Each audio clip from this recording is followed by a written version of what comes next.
Dimulai ya teman-teman. Bismillahirrahmanirrahim. Assalamualaikum warahmatullahi wabarakatuh. Waalaikumsalam warahmatullahi wabarakatuh. Selamat sore teman-teman semuanya. Pagi. Perkenalkan, saya Septia Maharani dari Kantor Kota Cilegon dengan jabatan Pengelola Informasi Pertanahan. Mohon izin untuk menjadi moderator rangkaian Zoom hari ini ya. Pada hari ini, Rabu 12 Oktober 2022, kami dari kelompok 1 akan menampilkan video yang menampilkan best practice dan bad practice mengenai penerapan substansi mata pelatihan manajemen ASN dan Smart ASN yang merupakan bagian dari pembelajaran Agenda 3. Sebelumnya, saya akan memperkenalkan anggota tim kami yang terdiri dari, silakan kepada Mas Wahyudi Sahputra Simanjutak untuk memperkenalkan dirinya. Oke, baik, Mbak Setia. Terima kasih untuk memberi waktu pada saya untuk perkenalan. Baik, perkenalkan nama saya Wahyudi Saputra Simanjuntak, Satuan Kerja dari Kantor Pertanahan Kabupaten Simalungun, Jabatan Pengolah Data Yuridis. Terima kasih, Mbak. Baik, terima kasih Mas Putra. Selanjutnya, Mas Arief dipersilakan. Baik, terima kasih waktunya Mbak Setia. Perkenalkan, nama saya Arif Marwan. Saya dari Satuan Kantor Pertanahan Kabupaten Simalungun. Jabatan saya Verifikator Berkas Permohonan Hak. Terima kasih. Baik, terima kasih Mas Arief. Selanjutnya, Mas Faruk dipersilakan. Perkenalkan, nama saya Muhsin Nur Muhammad Al-Faruq dari Satuan Kerja Kantor Pertanahan Kota Cilegon, Jabatan Pengolah Data Yuridis Pertanahan. Baik, terima kasih Mas Faruk. Selanjutnya kepada Mbak Fida dipersilakan. Baik, terima kasih. Perkenalkan, nama saya Ismah Mufida dari Kantor Kota Jakarta Utara, jabatan sebagai Pengelola Data Yuridis Pertanahan. Terima kasih. Baik, terima kasih Mbak Fida. Selanjutnya Mas Maulana dipersilakan.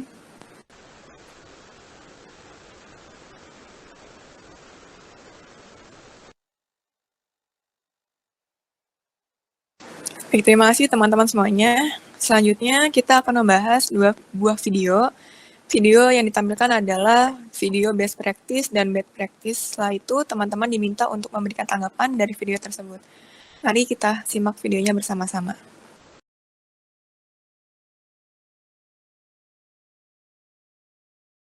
Badan Pertanahan Kabupaten Kendal menorehkan inovasi terbaru mengadopsi layanan drive-thru dengan Loketku yang hasilnya sangat membantu masyarakat. Dengan inovasi tersebut, ATR BPN Kendal mendapatkan apresiasi dan penghargaan oleh Kementerian ATR BPN.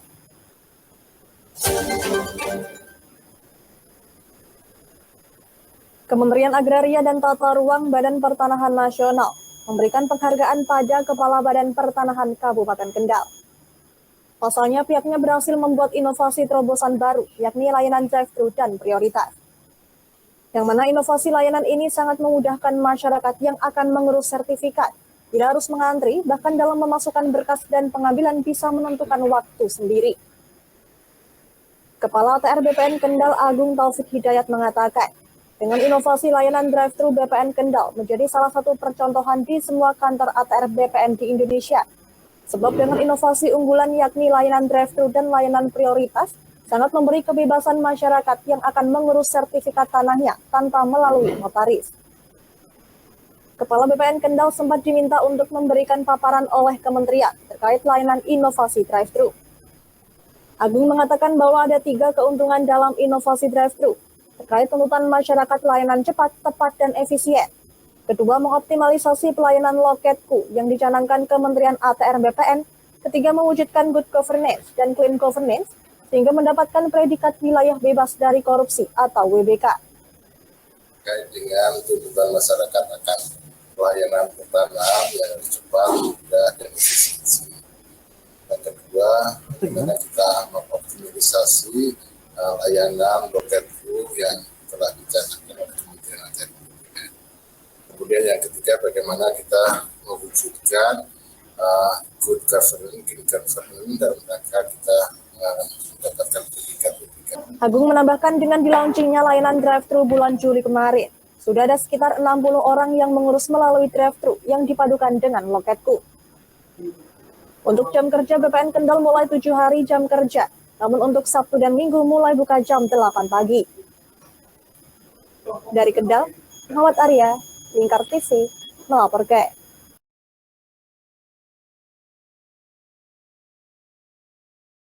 Bersama kami di Sapa Indonesia Malam, Saudara, kantor Badan Pertanahan Nasional Jakarta Selatan digeledah polisi. Penggeledahan dilakukan setelah polisi menciduk 4 pejabat BPN Jakarta Selatan yang terlibat dalam sindikat mafia tanah milik keluarga selebritas Nirina Zubir. Hari ini, penyidik Subdit Harda Ditreskrimum Polda Metro Jaya menggeledah kantor Badan Pertanahan Nasional Jakarta Selatan di Jalan Haji Nawi, Tanjung Barat, Jakarta Selatan. Polisi menyebut 4 pejabat BPN diduga terlibat dalam kasus mafia tanah di Jakarta dan Bekasi. Salah satunya termasuk kasus sertifikat tanah milik keluarga artis Nirina Zubir. Penggeledahan dilakukan setelah polisi menciduk keterlibatan pejabat BPN Jakarta Selatan dalam sindikat mafia tanah milik keluarga selebritas Nirina Zubir terbongkar. Mereka menggunakan data palsu, kemudian apabila suatu lokasi itu belum ada sertifikatnya, dibuat data palsu bekerja sama dengan oknum, akhirnya menjadi sertifikat.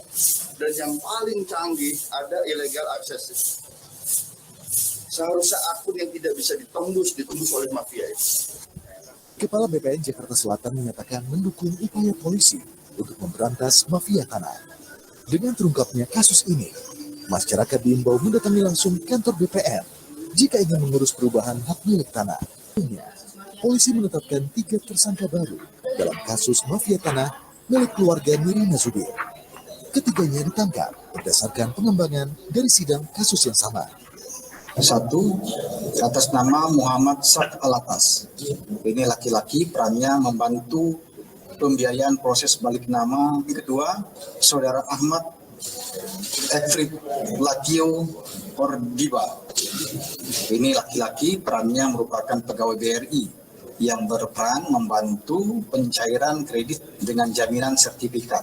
Ketiga adalah Saudara Cito, laki-laki, ini perannya membuat kuasa palsu. Penangkapan 3 tersangka baru ini membuat Nirina Zubir merasa lega. Pasalnya, Nirina mengaku mafia tanah ini sudah merugikan keluarganya sekitar 17 miliar rupiah. Menyejukkan hati lah gitu, karena kami sedang menghadapi sebuah persidangan, tapi diberi kabar bahwa ada pengembangan lagi gitu.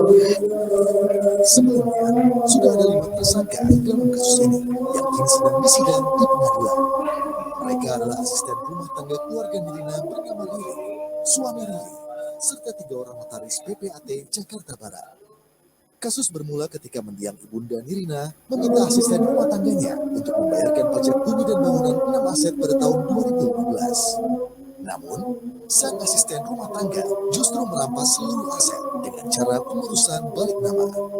Dalam kasus ini, penyidik juga menjerat para tersangka dengan pasal tindak pidana pencucian uang untuk menelusuri aliran dana yang ditransaksikan pelaku dari hasil penggelapan aset milik keluarga Nirina.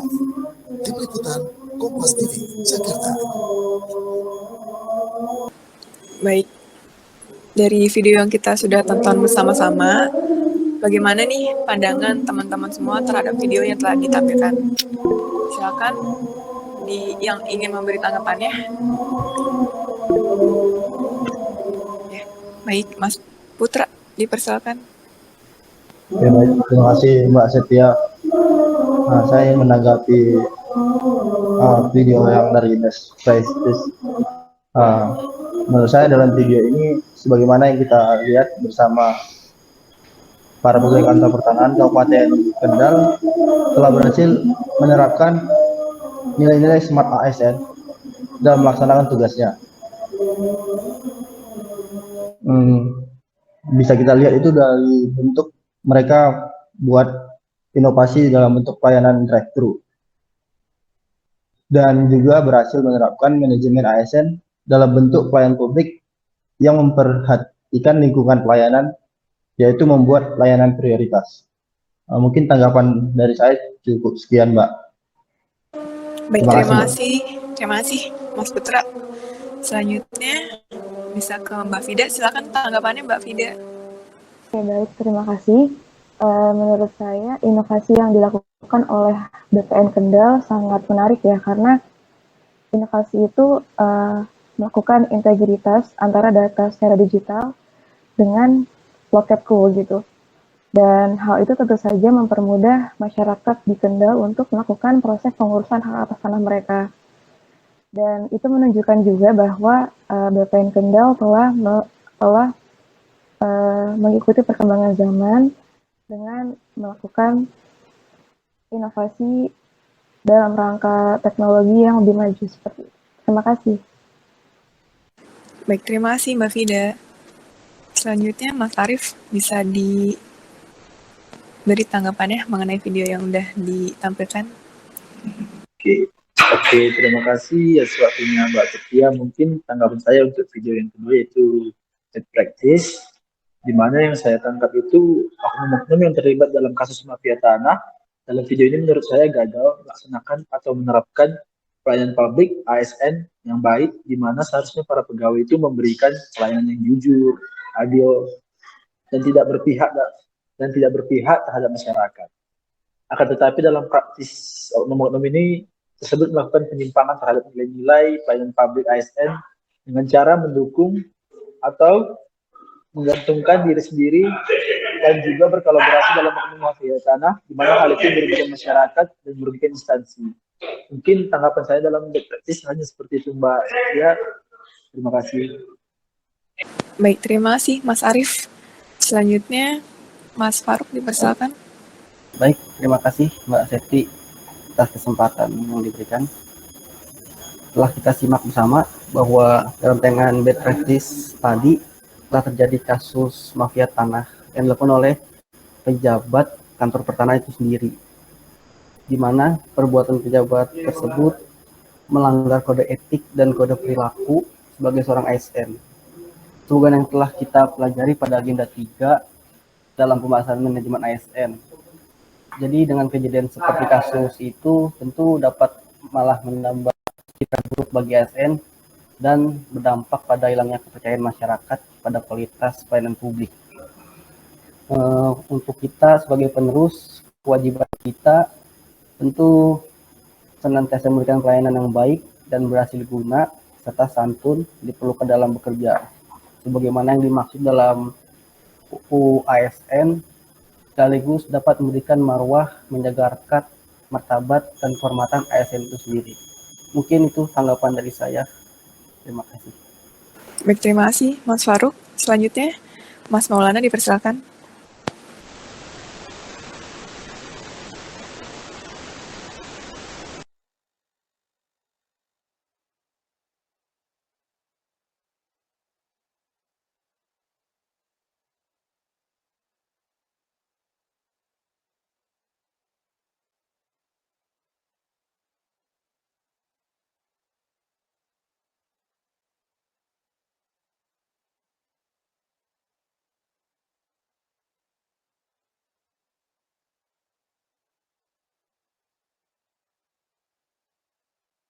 Baik, terima kasih Mas Maulana atas tanggapannya. Terima kasih teman-teman semuanya atas tanggapannya. Setelah melihat dan mendengar semua tanggapan yang diberikan, izinkan saya memberikan kesimpulan. Pada video bad practice yang sudah ditampilkan, perilaku pejabat kantor pertahanan tersebut tidak mencerminkan kode etik dan perilaku ASN, yaitu tidak melaksanakannya tugasnya sesuai dengan ketentuan peraturan perundang-undangan, yaitu tidak melaksanakan tugasnya dengan jujur, tidak bertanggung jawab, dan tidak berintegritas tinggi, dan tidak memegang teguh nilai dasar ASN, dan tidak selalu menjaga reputasi dan integritas ASN, serta tidak melaksanakan ketentuan peraturan-peraturan mengenai disiplin pegawai ASN. Kemudian untuk video yang kedua mengenai best practice, dapat diambil kesimpulan bahwa tantangan di era digital seperti sekarang ini tidak menjadi hambatan untuk memberikan pelayanan yang profesional, melayani, dan terpercaya. Dengan dihadirkannya pelayanan drive-thru di kantor pertahanan Kendal telah mengikuti dan beradaptasi dengan perubahan transformasi digital yang berlangsung sangat cepat. Sekian rangkaian Zoom hari ini, kurang lebihnya mohon maaf. Assalamualaikum warahmatullahi wabarakatuh. Terima kasih. Waalaikumsalam warahmatullahi wabarakatuh. Waalaikumsalam warahmatullahi wabarakatuh.